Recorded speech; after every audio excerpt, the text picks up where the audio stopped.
have to see. It's up to Russia now. ইউক্রেনকে আকাশ প্রতিরক্ষা ক্ষেপণাস্ত্র পেট্রিয়ট পাঠাচ্ছে আমেরিকা।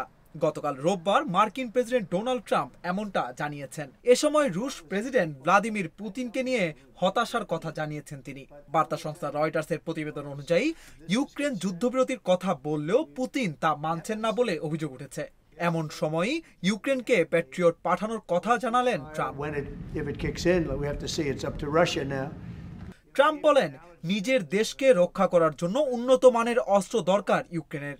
এ কারণে দেশটিকে পেট্রিয়ট এয়ার ডিফেন্স মিসাইল পাঠাবে আমেরিকা। ক্ষেপণাস্ত্র বিনিময়ে ইউক্রেনের কাছ থেকে আমেরিকা অর্থ নেবে বলে জানিয়েছেন ট্রাম্প। তবে ঠিক কতগুলো পেট্রিয়ট মিসাইল পাঠানো হবে তা জানাননি তিনি। এদিন ফের রুশ প্রেসিডেন্টের সমালোচনা করেন মার্কিন প্রেসিডেন্ট। ট্রাম্প বলেন, তিনি ভালো কথা বলেন, কিন্তু সন্ধ্যায় সবার ওপর বোমা মারেন। 3 বছরের বেশি সময় ধরে চলা রাশিয়া ইউক্রেন যুদ্ধ থামাতে উদ্যোগ নিয়েছিলেন ডোনাল্ড ট্রাম্প। তার মধ্যস্থতায় পড়ে 2 দেশ যুদ্ধবিরতি নিয়ে আলোচনাতে বসে। তবে এখন পর্যন্ত কার্যত সমাধানে পৌঁছাতে পারেনি কোনো পক্ষ।